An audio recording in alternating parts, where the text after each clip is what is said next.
So today we're going to be reading a golden book titled Disney Pixar's Toy Story. This one is titled The Pet Problem. Let's check it out. So, Disney Pixar Toy Story is by Kristen L. Depken and it's illustrated by Lavelle Egan. Buzz Lightyear and Sheriff Woody were very lucky toys. They lived with Bonnie, a little girl who loved to play. Every day, Bonnie and her toys had many amazing adventures together. But one afternoon, Bonnie did not come home from school at her usual time. "Where is she?" Rex asked. "Don't worry, she's probably had a play date," Woody said Woody. Soon the door burst open. Bonnie ran to her table and placed something on top of it. "What is that strange metal contraption?" Buzz whispered to Woody. They watched as Bonnie undid a small latch and spun around with a small furry creature in her hands. Bonnie had brought home the Sunnyside daycare classroom pet, a hamster named Harvey. Bonnie cuddled with the little animal, then ran out of the room with it. "She'll never play with us now," wailed Rex. "We're not cute and cuddly." "Speak for yourself," replied Trixie. "Calm down, everyone," Buzz reassured them. "Bonnie's got a new pet, but we're still her toys." That night, Bonnie didn't play with her toys. She only played with Harvey the hamster. She dressed him up and took him to a tea party. She even kissed him goodnight. When Bonnie left for school the next day, the toys decided they had to do something if they wanted her to play with them that night. "I'll have to talk with the fuzzy little guy," said Woody. He began to fiddle with the latch on Harvey's cage. Woody, maybe you should keep that shut," warned Buzz. But Woody opened the door and the hamster zipped out of the cage, onto the floor and out of Bonnie's room. "Woody, how could you let him out?" cried Jessie. "I didn't do it on purpose," said Woody. "Bonnie loves that hamster," said Buzz. "We've got to find him before she gets home from school."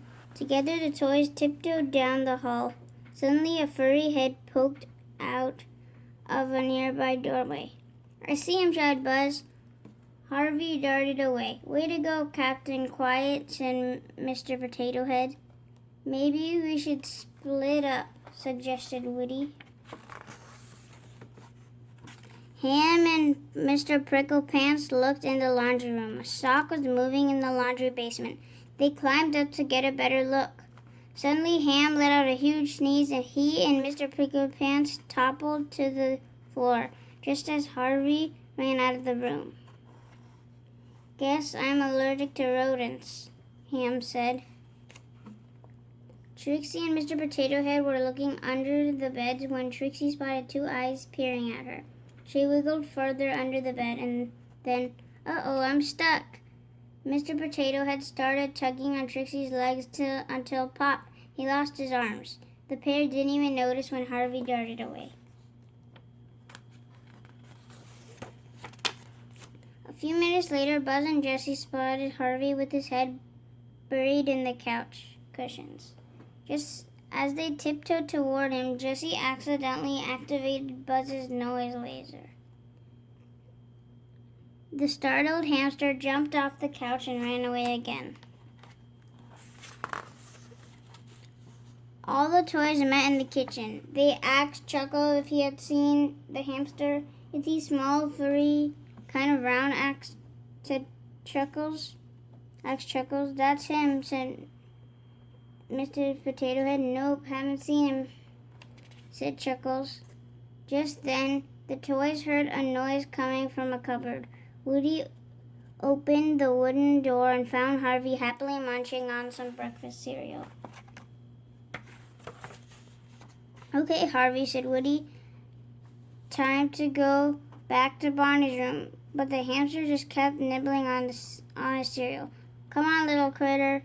Jessie swung her lasso around the hamster and tugged gently, but Harvey wouldn't budge.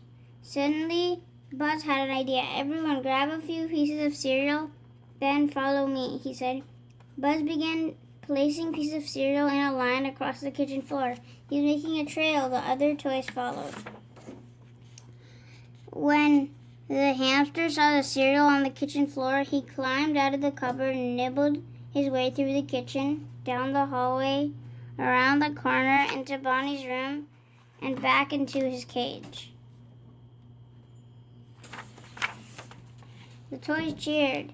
They were glad to have Harvey back where he belonged, even if that meant Bonnie wouldn't have time to play with them. Suddenly, the toys heard a car door slam. "Bonnie's home," they cried. Everyone took their places as Bonnie burst into her room and ran to the hamster cage. "Hello, Harvey.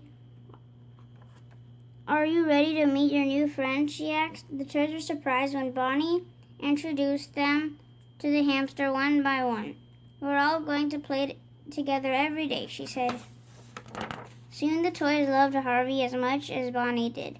"I think playtime is more fun with Harvey here," said Woody. "You're right," Buzz replied, "but let's keep extra cereal around just in case."